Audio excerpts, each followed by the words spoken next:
been on Zooms before. Thank you. Hit the got it there, everybody. So at the end, when we open it up for Q&A, just go down into your reactions, and you can raise your hand or you can leave a message in the chat bar, and we'll make sure that we call on you, get your questions up for our guest. I'm really excited. I'm going to go ahead and kick things off here. Tonight's guest is Gary Hall, and I asked him to speak on a topic. You know, a lot of times we want to work on campaigning and getting everybody geared up and loaded and armed and dangerous. But I specifically asked Gary to speak on legacy, the rewards of public service. And I had a conversation with Gary many years ago, and it kind of opened a whole door into our personal and spiritual relationship together. And it really is a legacy. And he spoke so highly of his public service. And he had asked me about when I was on city council, and I knew he was a county commissioner and the mayor in Columbia Falls prior to that. And it's just a joy to see someone who spent time in public service come away with such good things to say. And I wanted that uplifting, positive message tonight, and I couldn't think of anybody better than Gary to do that. So I'm gonna do Gary's bio real quick, because it's always hard for people to talk about themselves, you know. So I'm going to talk about Gary for him for a little bit. He was born in Whitefish, moved to Kalispell and did middle school there. His father was a rancher and a businessman. He spent he calls it terms in Vietnam. They used to call it tours, but you can tell he's been a politician because it's 2 terms in Vietnam. And then he moved back to Columbia Falls and owned a restaurant business for 10 years. And then he had a resort with cabins for 12 years, was a member of the Columbia Falls Chamber of Commerce and active there. And they asked him to run for mayor, which he did and enjoyed that. And you know what happens to high caliber, high quality people when they're doing a good job, they're asked to do more. And he was asked to run for county commissioner. And he did that. And I do hope tonight, Gary, you fill us in on that race. I know you had some issues going on with that, and we'll be anxious to hear that. But he loved his time. He was a county commissioner here in Flathead County during a real growth period. You know, we're going through another one of those now, but Gary was on the front end of our huge growth as we just began to get discovered. So I think anything he's got to teach us there is going to be relevant for us moving forward into the future. So I'm really excited. I've got more questions for Gary afterwards when we get into the Q&A part. But Gary, I'm going to give you the floor. You can talk about the topic I asked you to and take it anywhere you want, my friend. And I'm going to mute. Yeah. Okay. Thank you, Rod and Mr. Riley. I just so appreciate 1776 syndicate. I think it's something that's been needed for so very, very long, especially for people just getting into the political arena. But to have a source that you can learn from and hear other people's experiences, I think is rare and profound. And I appreciate and thank you for what you're doing. And I believe it's going to help change the atmosphere and the culture of local politics here. And so that's it's exciting, and I appreciated the offer tonight to speak about my, you asked me to speak about the legacy of public service and personal and civic benefits. And so I hope to do that. I totally forgot that I had sent you, Rod, my bio. And so the first part of my talk is on my bio, but some of the things that has happened in my life and that got me to where I am today. But as you stated, a little bit more of the background, as you stated, I grew up here in the Valley, born and raised. My father was a local businessman and a rancher. He moved over here in the late 40s from Eastern Montana and actually bought a resort. He sold his cattle herd over there, and as a young married with young children, and came over here and had a resort up by Whitefish, and then ended up buying a large ranch, and which is what he had grown up in, and started raising cattle again, and hay and wheat. And in the midst of having his ranch, he started a business, an excavating business, and it just took off. And so that's where I think I got my entrepreneurial roots, is from my father. But he was very successful in his career here in the Valley and well known. And so, yeah, after school, I went into the military and ended up spending 2 tours or terms in Vietnam. And that was very interesting, something we don't talk about a lot, but learned a lot about many things during that time. And after that, I went to business college. And while I was right after college, I started my first business in 1972. And interesting, today I was thinking 72, and I just retired last year, but I'd actually been in business for 50 years. And of course, politics was a season in between all that. But so interestingly, that the businesses that I owned and operated and managed were all service oriented. And I think it was really beneficial when you consider that your role as a politician is a public servant. Now, the word servant is something that doesn't come easy for some, but I think the experience that I had being in those types of businesses, it really helped me when I began my political career. So really, the early 80s, while I owned my business, my restaurant in Columbia Falls, I got involved with the Chamber of Commerce and loved my time there. I sat on different committees and took leadership roles, and we did some really great things for Columbia Falls. Columbia Falls back in the early to mid 80s was starting to begin to find itself and be in a growth spurt as well. But being involved in the local Chamber of Commerce really helped, I think, prepare me for my future in the political arena. While I was there, when I had my business and when I had my involvement with the chamber, I was approached by some local businessmen and with the chamber, and asked if I would run for mayor. And I hadn't really thought much about it, but prayed about it, thought about it, talked about it with friends and associates, and decided to throw my hat in the ring for mayor. And ran a really hard campaign. It was the incumbent was well trenched, and I think I won by 7 votes. But it was a good campaign, and I won that election. And then for 5 years I was mayor, and it was a wonderful experience. I learned so much. We had city manager issues. We had growth issues, and then we had, I think, one of the roles was helping to form a solid, hardworking, smart council. And Columbia Falls for many years has had a very effective mayor and council. And one of the things we talk about legacy, someone I recruited to get involved with the chamber, with the council, was Susan Nicosia. And she served on the council, then she was mayor.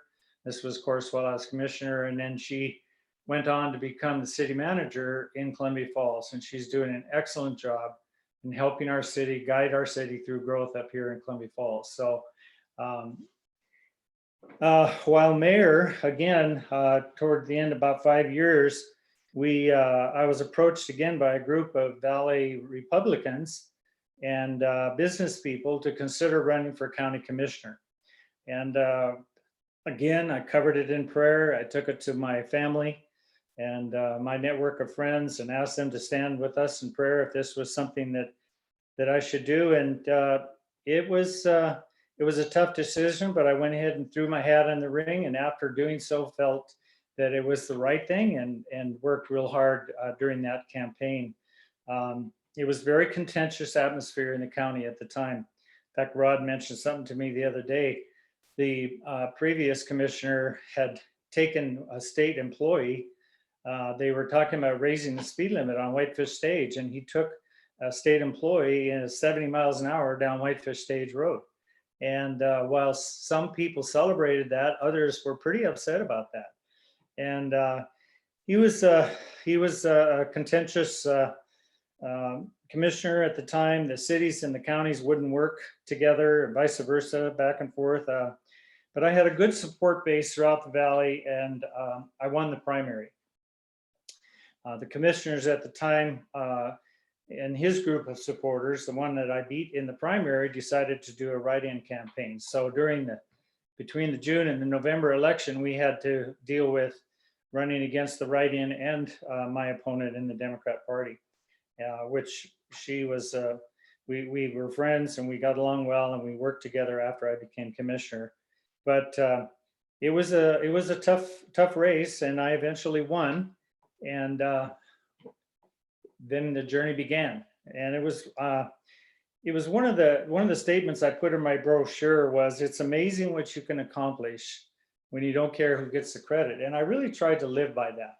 It's something that when you take care, it's not all about you all of a sudden. And again, it goes back to this servant heart. If you're a public servant, that's what you need to be. And you can be a leader and still be a servant. But I had many great volunteers during my campaign, went door to door for me, and worked hard to get my name out there. And as I said before, I did have some name recognition because of the businesses I owned and operated, and chamber experience, and of course, Columbia Falls mayor. But I have to say that the next 6 years, my campaign was in 2001, and I served from 2002 to 2008. And I have to say that the next 6 years were the most fulfilling in my life of anything I've done, could have done, would ever want to do. It was so fulfilling. And it was also, as Rod had mentioned, it was the busiest time in the history of our county.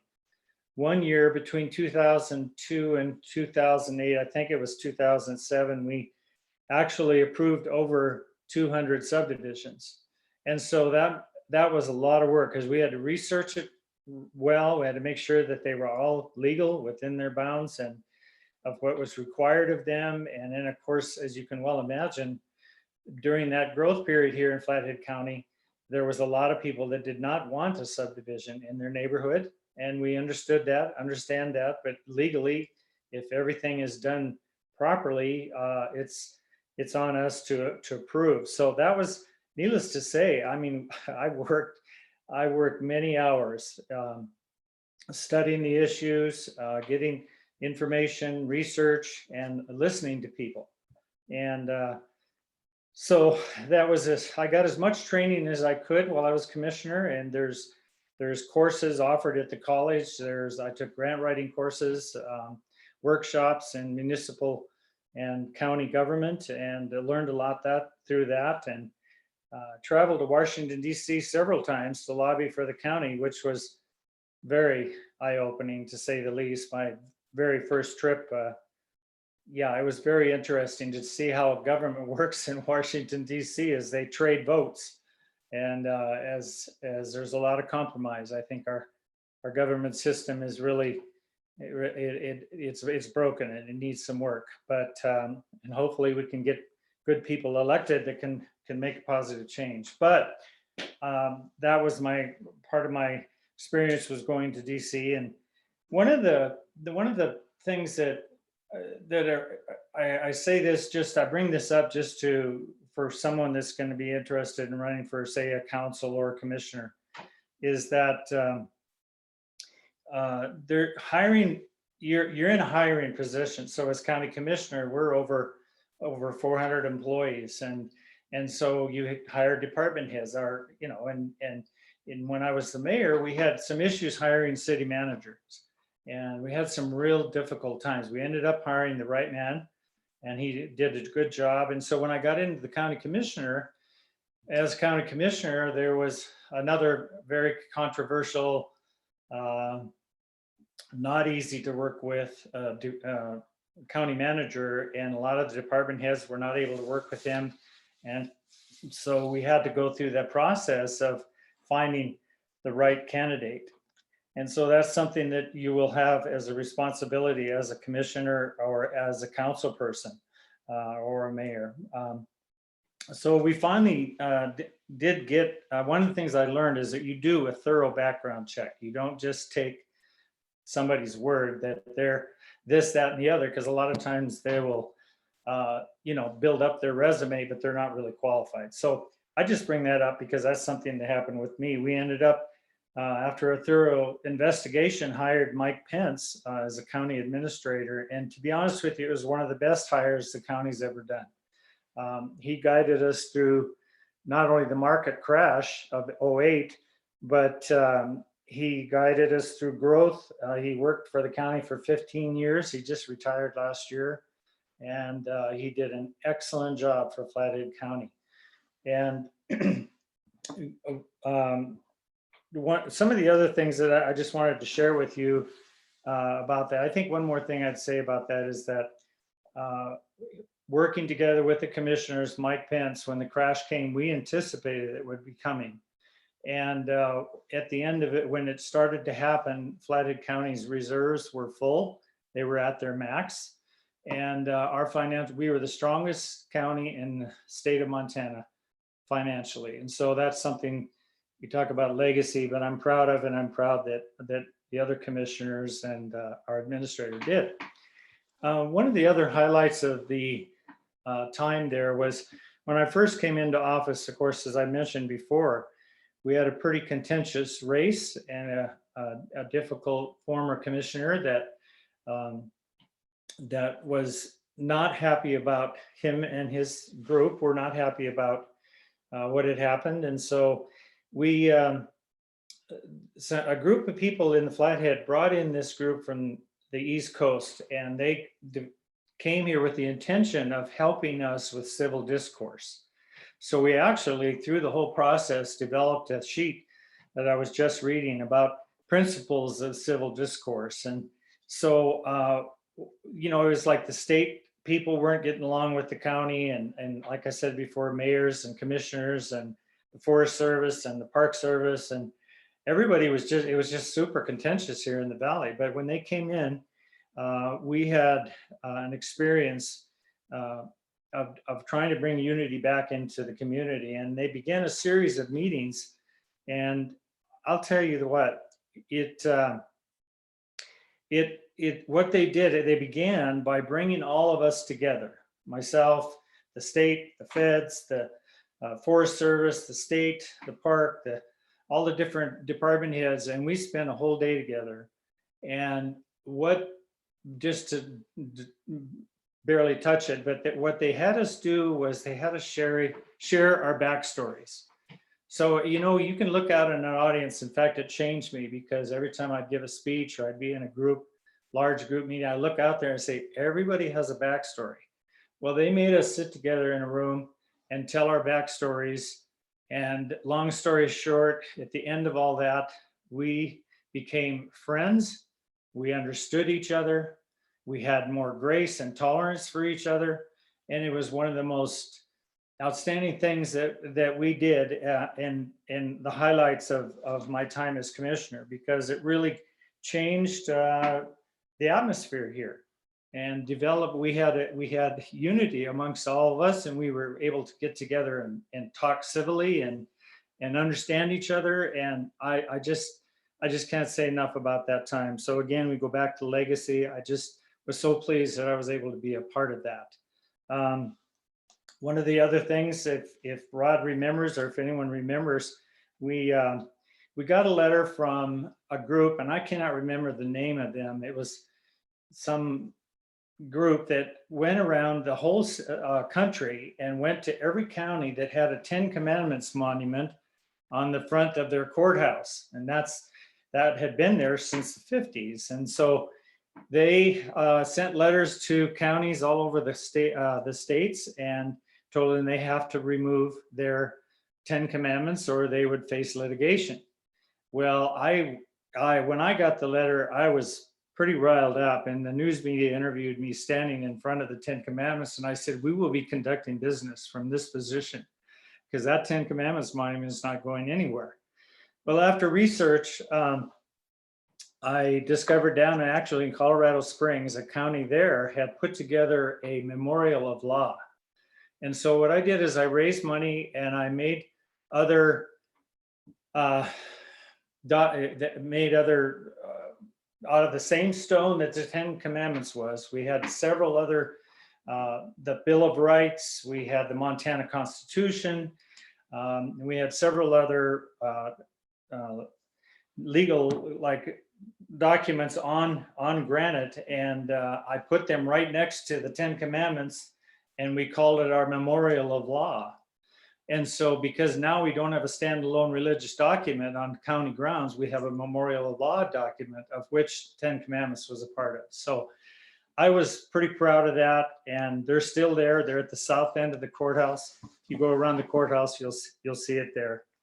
And so that was a fun thing. So lastly, I think, and I may have mentioned this earlier, but concerning the condition that the county was in when I left, and I lost to my re-election campaign to a good friend and someone that deserved to win, Jim DuPont. And so he did a great job while he was there, and we were friends throughout the campaign. It was actually a fun campaign because we were friends, and we just ran a very clean, a very decent campaign, and I'm proud of that. And I did not mind losing to Jim DuPont because, like I said, he was a friend. But one of the, with the city manager and the other commissioners at the time was Joe Brenneman and Dale Lauman, and we worked really hard to, slow the county down. Because, in government, the thing that whether you're state, city, federal, they always feel like there's an endless amount of money, and so we're just going to build our department. So I'm not picking on any of them, but say the road department or the sheriff's office or any number of departments that the commissioners are over. They have a budget, they try to spend it down. They actually were trying to spend it down every time, and they just kept hiring. And we realized that every department was heavy. I mean, they had more than enough employees. And you've heard the adage, or you've seen the jokes about government employees standing around on their leaning against their shovels. Well, we were starting to see that. So even though we were having a growth period, we as leaders decided, no, we're going to have a hiring freeze, and we're going to take time to study it. And the department heads, of course, were not very happy.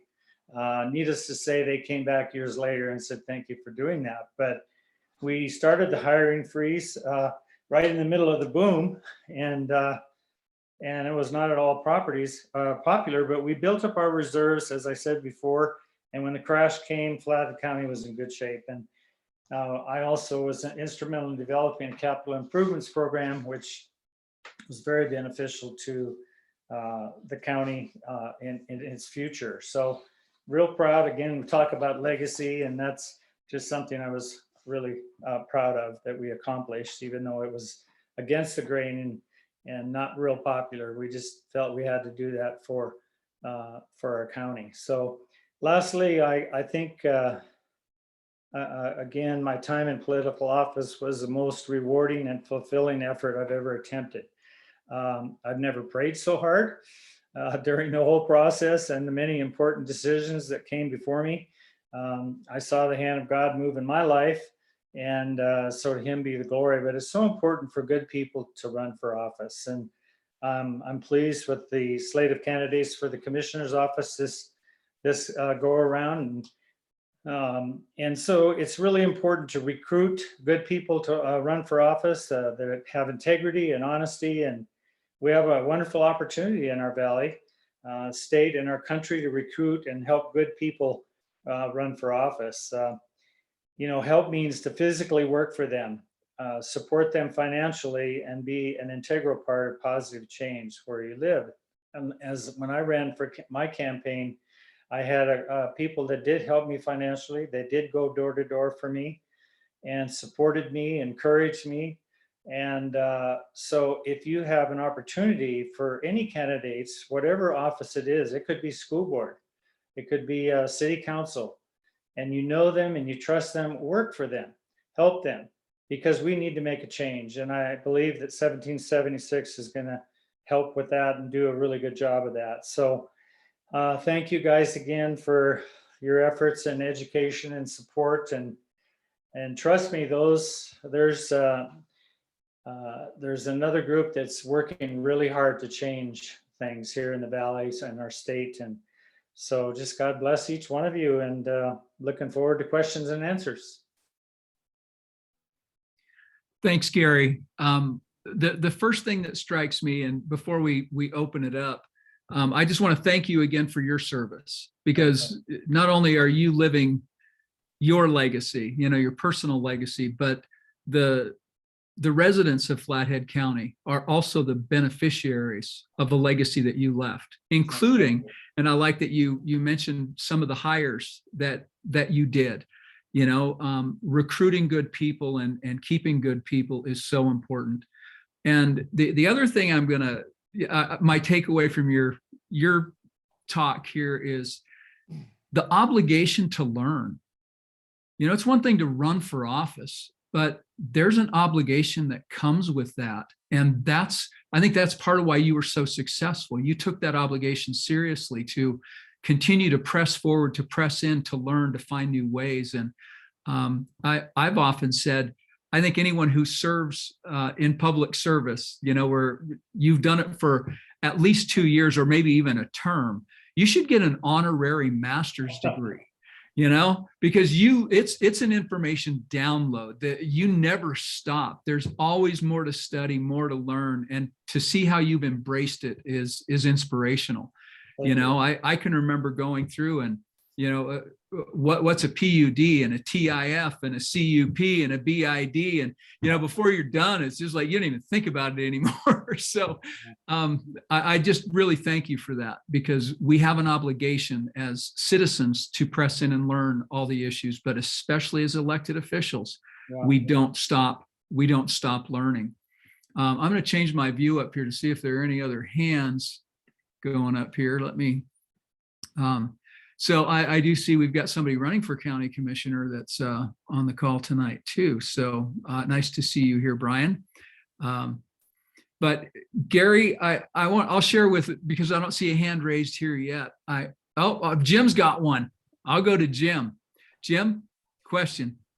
Well, first of all, I think Brian's going to do well. He figured out how to get his title changed on Zoom. So good job, Brian. Not a lot of people can figure that out. Gary, thank you so much for the discussion points and what you've done. And what I'd be curious to hear from you is, we've got a few people, not only Brian on this call, but I know Jerry Miller considered running for county commissioner once. We've got a couple others in the syndicate that are running or looking at commissioner in the past.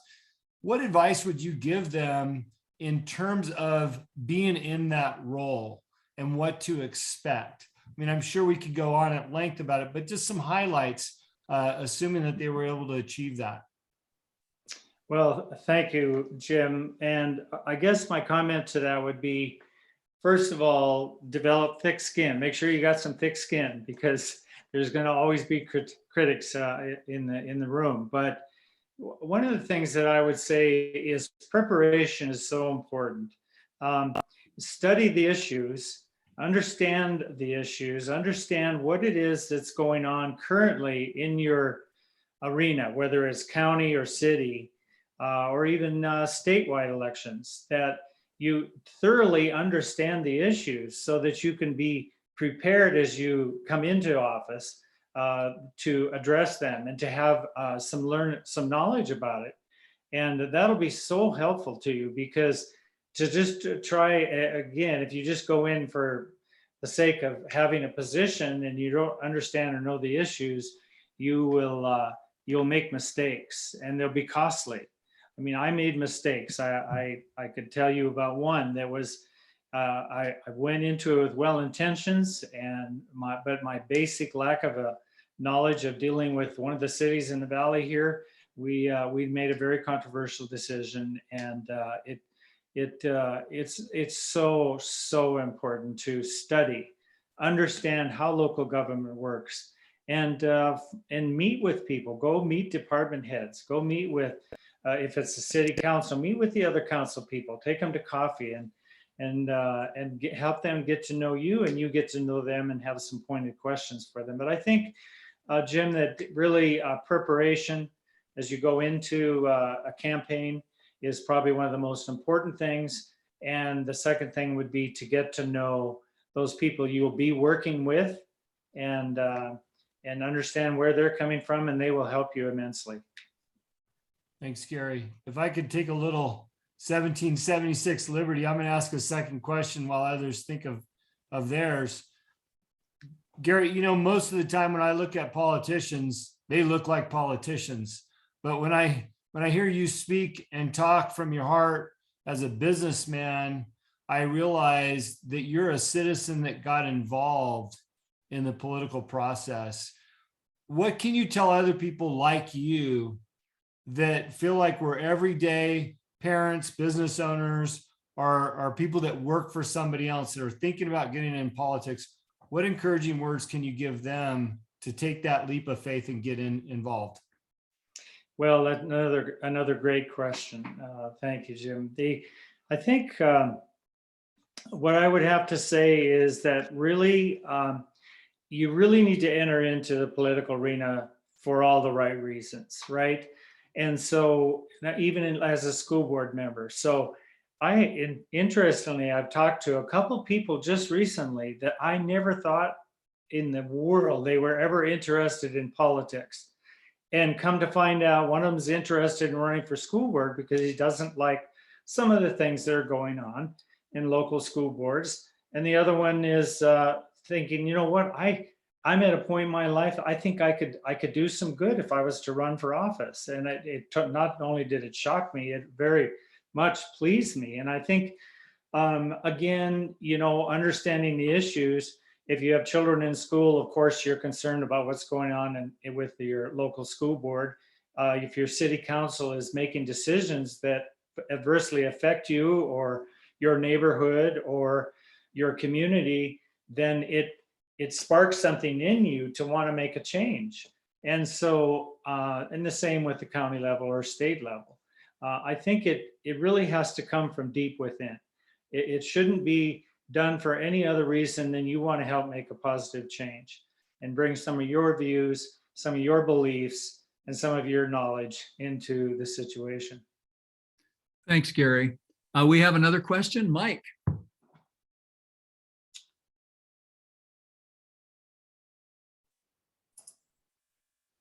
Hey, thanks, Gary. I appreciate it. You know, I guess you mentioned, you know, one of your elections, or at least both of them, were contentious, as I should say. Yeah. I've always kind of considered myself an out-of-the-box thinker. So, and I kind of see that in you. Why don't you share some stuff with us? You know, just some ideas you did on your campaign to get you through some of that stuff, to kind of get your voice out. And obviously you were successful with it. So what are some of those ideas? You know, you've got great ideas and great background when you got into office, but I'm in that situation. I got to get there first. So, yeah, you know, let's, you know, what are some things that you thought were most successful for you? What helped you out the most? Well, thanks. That was a great question. And I think one of the things that will help you as a candidate is, again, if you feel in your heart of hearts that you know this is what you're supposed to do, and you feel like the go-ahead from your family, your friends, your network, and even if you're a man of faith or a woman of faith and you believe that the Father has spoken that you should move forward, then you've got that as a plus, okay? So you're moving ahead, even though it is controversial, you know in your heart of hearts that you're doing this thing for the right reason. And so just quickly with the mayor race, there is a gentleman in Columbia Falls, and I just loved him. We actually became very good friends. His name was Link France, and he's a retired mechanic, and he knew everybody. He was at the Senior Citizen Center every week, and he was my opponent's campaign manager. Well, they did everything they could. They went door to door. And again, during the whole process, I wasn't worried about it because if I didn't win the mayor election, my life wasn't going to be over. My career wasn't going to stop. And my pride wasn't going to be ruined by it. But the fact that I felt that I was doing the right thing for the right reason, it gave me motivation and it gave me confidence to go ahead and embrace the difficulty, because they ran it, they would say take things out in the paper and against me and try to discredit me, but I just pressed forward. In fact, I was surprised. I surprised myself that I was able to move forward with confidence in the middle of adversity. And then with the county commissioner race, as I stated, the man that I beat in the primary, he had a whole group of people that were extremely upset that I won the primary over him. And so they literally took out full page ads. I have a stack of them. I probably should throw them away by now, but there's probably 50 to 75 full page ads against me. And yet again, I felt that I was doing the right thing for the right reason. I was in office. I'd been duly elected. And so I purposely worked harder to just to be the right man for the job. And so I think, back to your original question, I think just having confidence in what you're doing and educating yourself and preparing yourself, that all you can do is move forward and it's going to work out fine. I hope that helped. No, that's excellent. Thank you. I really appreciate it. And I'm going to run with your quote there from you too. I've already got it planned out where I'm going to be using that. Okay. I love that. So thank you. Yes, sir. Thanks, Gary. I think you've hit on something. I was going to ask you this question about service. Your time actually in government, in serving, because you and I spoke about a moment, and I think it's important even during campaigning to, number one, ask for help and reach out for help. Yes. And that's not just with people. That source, you talked about, men and women of God and taking that moment to reach out in prayer. And I know that, that's part of why we have rules like Robert's Rules of Order, where you can't meet in a quorum, because you could potentially make up your mind on something without hearing all the evidence. Right. And that's why you have to wait until you get all the public input before you make a decision. And I know that there are many times I thought I had my mind made up, and I know you've had this occur too. We've spoken about this, where you thought you had your mind made up on an issue and something happened. So can you speak about that real quick? Because that can happen on the campaign trail too. Yeah. Well, thank you. Yeah, as a man of faith, in fact, actually, I think my whole political career really just strengthened my faith and strengthened my walk with God. But because I saw him move so many different times, there was times where I would go down for a very controversial meeting. There's 3 commissioners, right? So I'm sitting between the 2 of them, and we have to make a decision that day. And the room is full of people. They're standing all around the edges, and we have some rough looking characters in this valley. And they were in the room, and I was done my research, but even as I'm going down the stairs to make a decision, I was not sure which way I was going to vote, because a lot of times my vote would be the deciding vote. Maybe the 2 commissioners would vote one way and I might vote, or one would vote one way, so my vote was either pro or con. So I just prayed really hard, and I said, God, you've got to show up here, and you've got to help me make the right decision for the people of the Flathead County.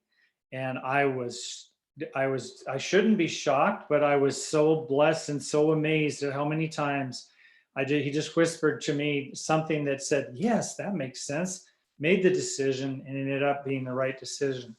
And so I bring my faith I brought it into the political arena with me, and relied heavily on it. I never preached. No one knew what I was doing, but I needed and I depended heavily upon my faith and my relationship with the Lord and prayer to help me make wise decisions. Thanks, Gary. And I think that's part of what gives you your confidence. Yeah. We have another question. Sam Riley, I assume that's S. Riley out there. Go ahead and It is. unmute and take it away. Okay, you can hear me? Yes. Sorry, I've been in and out of this group here due to life with kids. But I was wondering, Gary, with all the division we have locally within the Republican Party, do you have any advice for us? There's, I'm new in the realm of politics and trying to get involved and make a change, but trying to bring new people in. I'm in my mid-30s. We have a huge void of that age group within our party, but I go to these meetings and there's these arguments and there's this division, and then you see these newspaper articles and people are coming to me like, gosh, what's going on with our party? And I was talking to Evie the other day about how we have so many really great people running right now that this is the division within our party is taken away from all these really incredible people and getting new people involved. They're like, gosh, why would I want to be even any part of this? But do you have some advice for us to how we can go about this, or how we can try to locally bring our party together? It's an absolute disaster within a small group, but they're the ones with the largest voice, and they're making our party look very unstable. It's super unfortunate. But do you have any advice to give to some of us? Well, that's an excellent question, and it's a difficult question in the sense that there is no real easy answer to that. I think because that's what I had to endure, and it was even more contentious back then. You basically surround yourself or recruit good people that are not interested in causing trouble and being so negative that their message just taints the whole party and causes division. And I think, for me personally, there is some amazing people in Flathead County, and some of them have even passed on, but people that are good, solid Republicans. So a Republican women's group have got some amazing people in it, and Pachyderm. And there's just some really good groups. And I think aligning yourself with them and actually, see, I'm a big believer, even though I'm pretty frustrated with the Daily Interlake right now. I'm about ready to cancel my subscription because every day the front page is about climate change or those darn Republicans, so. But anyway, it is what it is. But what I'm saying is that align yourself with a group of really good people and have them help you, or you help them. And the reason I brought up the Interlake is that I read all of the letters to the editor, and some of them are good. Well, they're all controversial, most of them, but they share one view or another. But you need to get your message out, and you need to get the message out to the county, that people that are here, the positive things about what you're doing. And I'm not sure what all you're involved in, but get that message out, get it out, whether it's through Facebook, whether it's through, even though you're limited somewhat, but the local papers and everything you can do to get your positive message out. Because at the end of the day, people are interested in the positive message. They're really not interested in all the negativity. They might seem, oh, there you are. They might seem like they're the squeaky wheel is getting the grease, but that's not the case in politics.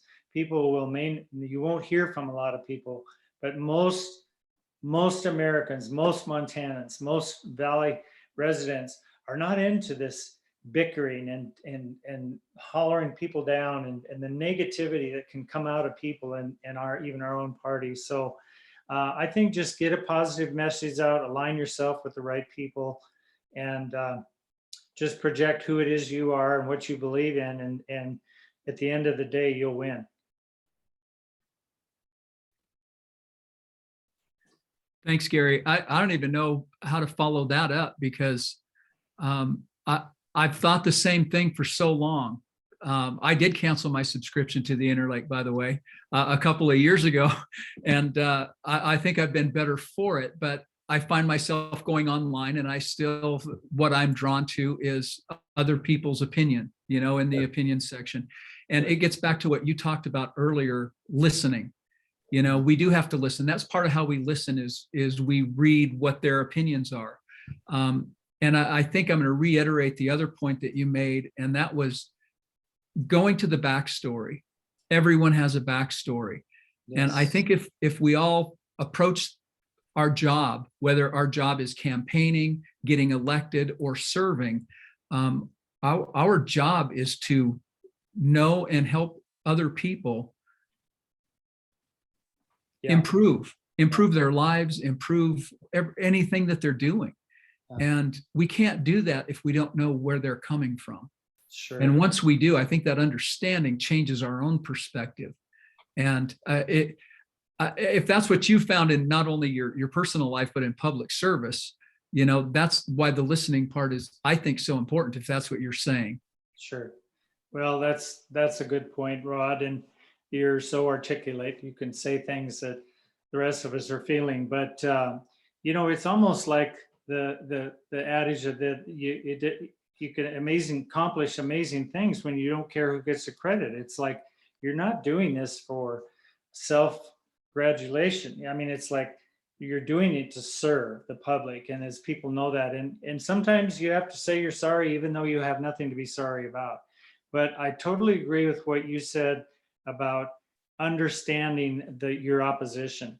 And sometimes I would even recommend, having coffee with somebody that seems so agitated and just finding out their backstory.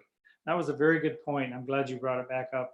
But everyone's got a backstory, and there's a reason why this person feels this way, and it would behoove you as a candidate to find out just why. And whether you agree, you may have to agree to disagree, but at least you understand the person, and they will respect you for reaching out to try and understand them. Good. Thanks. Well, we're just about to the end of our time here. We've got about 10 minutes left. And if anyone else has questions that pop up, please raise your hand. But I do want to have, we've got another one. Evie, are you raising your hand? Go ahead. That's Brian. I am. Thanks, Rod. Gary, thank you for what you've said. I'm the president of Flathead County Republican Women. And thank you for what you said about us. And Sam, thank you for what you asked, because I was going to ask the exact same thing. I've been having conversations with people. Sam is one of them, Jim is another one, and some people in Republican Women on our board about a lot of the dissension that's happening right now in the county in politics. And sometimes I think, this isn't worth it. I'm retired. I was a police officer for 25 years. I saw enough garbage. Sure. Why do I want to get into more of it? But like you said, you have to do it. It's not something you want to do. It's something you have to do. And I see what's going on, and I just feel like I got to try to make some sort of a difference. But I loved what you said about the backstory and talking to people. If you don't communicate, when I was a police officer, I was a commander in a police department, a large police department back in Maryland. And I was dealing with people from all different factions, Democrats, liberals, poor, rich, you name it. And I had to try to bring those people together so that we could accomplish the goal of keeping the community safe. Sure. Well, I see the goal now is creating a country that we're losing, bringing it back. I've got Fox News on in the background. I'm not listening to it. It's off, but I'm just watching some of the lines underneath it. And what I'm reading is just so horrible. But we need to bring together this county. I don't know how we can fix the country if we can't fix the county. But you said about talking to one another, bringing people together, that is just so absolutely critical to be effective in what it is that you're trying to do. So I was talking today to this is more of a comment than a question, but it just leads into what you were saying. I was talking to my vice president today, Sandy Smith, about these very same issues. And I said, I want Flathead County Republican Women to be the positive force in the Republican group. I don't want us to be the negative force. Yeah, we have a lot of things we need to address. We have a lot of very strong women and men in our organization, but I don't want to be that group that people talk about and say, every time I go to a meeting, all I hear is negative things. I want to be that positive force. I want us to be that positive force. And sometimes it's very hard to do that because you do get discouraged. And Sam and I have talked about this. And how do we keep the positive when there's so much negative around us? So I love what you said. And that's really what I wanted to say, is that I just listened to you and I'm thinking, oh my gosh, that's how I feel about so many things. But it does get frustrating and it does get difficult at times. And sometimes it's just easier to just throw in the towel and say, I just go fishing. Yeah. But you got to give back to the community, because the community's done a lot for me and for my family and for my friends. So that's what I have to say. So thank you for what you said. Well, Evie, while you were talking, I was thinking, what is an answer to, again, try to bring unity back into the community in our dialogue and having civil discourse, right? So it may need, I'm just throwing this out as an idea, but again, the squeaky wheel gets the grease. And so maybe the Republican women should take a lead role in having public forums, or having a group of people to get together and talk about civil discourse. How can we do this? And if you take the lead in that, then all of a sudden that puts you at the front of being the positive force in the valley. Now, what that looks like exactly, I'm not sure. You guys would have to talk about that. But if things are, I've been out of it for a while, and that's intentional, but you may need to come up with a plan to try and get your voice, your message to the forefront. That may mean a public forum. It may mean a series of letters to the editor. I'm not sure what that looks like, but I think you guys are creative enough to think of something to do. But get your message out, because it needs to go out. Thanks, both of you. Brian, did I see you wave your hand? Did you have a question? Yeah, I just wanted to ask Gary if you would ever consider running for another office, and why or why not? I mean, I heard you just now say, staying out of it has been something that's been intentional, and I just want to hear your heart on that. I mean, obviously other family priorities and stuff, but I wanted to hear that. And maybe kind of a tag question off of what Sam said earlier, reaching young people with the values of the Republican Party, or conservative values, or however you want to put it.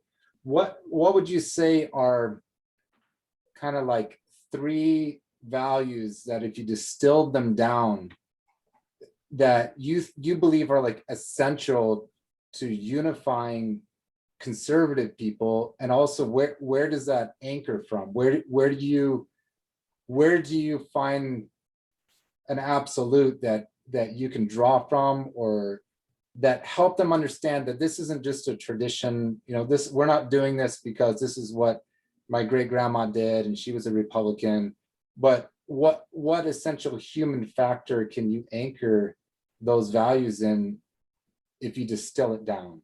So I know that's kind of 2 questions, but the first one might be more straightforward. Well, I can't believe you let him ask a question. If I'd known, how much time do we have left? No, I appreciate that, Brian, and I appreciate you running for commissioner. I have been asked through the years, and even recently, about running for office again. And in my heart and in my spirit, I felt like, in the beginning, after being commissioner, I still had all this knowledge and all this excitement about local government and state government. And I was asked to run for office several times on the state level. And I just really felt like I had a good run. If I can help people, and even being asked to be a part of this was really encouraging to me to share kind of my story, and maybe it would help someone, and you in particular as running for commissioner. But I think the why is just that in my spirit, I knew that I'm done. Doesn't mean I won't serve some way, but as far as running for office again, I have no desire to do that. I'm 75 years old, so I'm trying to slow down. I just retired last year. So that's kind of the why part. I don't have a desire to do it anymore. And if I did and I was fired up about it, I would. Because it's very stimulating, and it's really fun to be involved in making positive change. The 3 things that you know, that I may get it wrong, but I'm not quite sure. Your question was kind of long, but I think one of them would be integrity. You know, integrity is so important. You're representing a large group of people. And if you're a good person, you have integrity, I would look for that in any candidate. And of course, knowledge of the issues. I shared with you earlier that it's really important if you're running for office to get knowledge about the position and get knowledge and make relationships in that. Because you know, I enjoyed it because I worked really hard. When I signed up for it, I said, I'm going all in.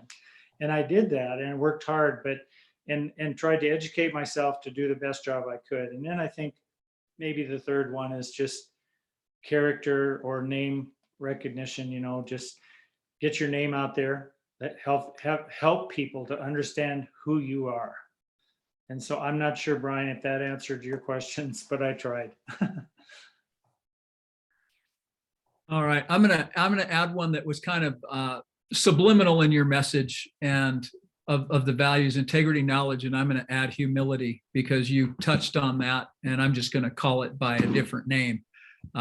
Humility. You're not doing this for yourself. You're doing it for other people. I Yep. think service is utmost, and that's how you started. And so that's how we're going to end.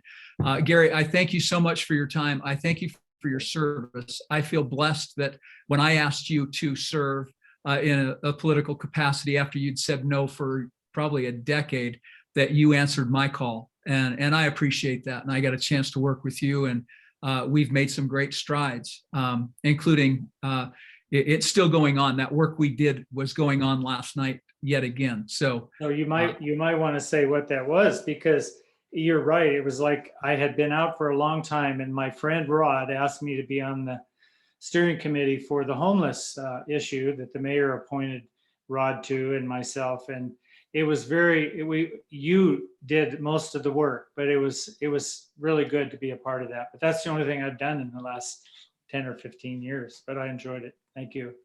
it was good work. And again, thank you for that service. Jim, will you give us a quick recap of your discussion today? Because I think it's important for all of us to know that we're not just doing this locally.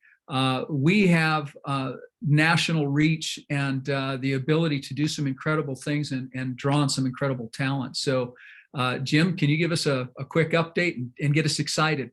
Yeah, well, first of all, from my side, Gary, thank you again. I am also going to use your quote like Mike Gell suggested. You can achieve amazing things if you don't care who gets the credit, because I really, at the heart and soul of everything, that's what matters, right? Getting the job done and not worrying who gets the credit for. This afternoon, only a few short hours ago, I had the pleasure of speaking to Congresswoman Kat Kamick from Florida. And if you've seen her speak before, she's got a beautiful story, a challenging story about her life and the reason why she got into politics. And it was basically she was off at college and her mom called her and said, look, we're losing our ranch. The ranch that you grew up on, the life that you used to live, we're losing all of that because of some hidden political agendas by the Obama administration. And she decided right then and there she would run for office or get involved into politics. And of course, if you know her, she is the youngest Republican female congressperson in office right now. And that's for the 117th Congress session. You know, we talked about a lot of things in our 25 minutes together, which I was very fortunate to get from her. One of the things that I was very interested in hearing back from her, and I'm a little bit biased, but she talked about how critically important the school board roles are.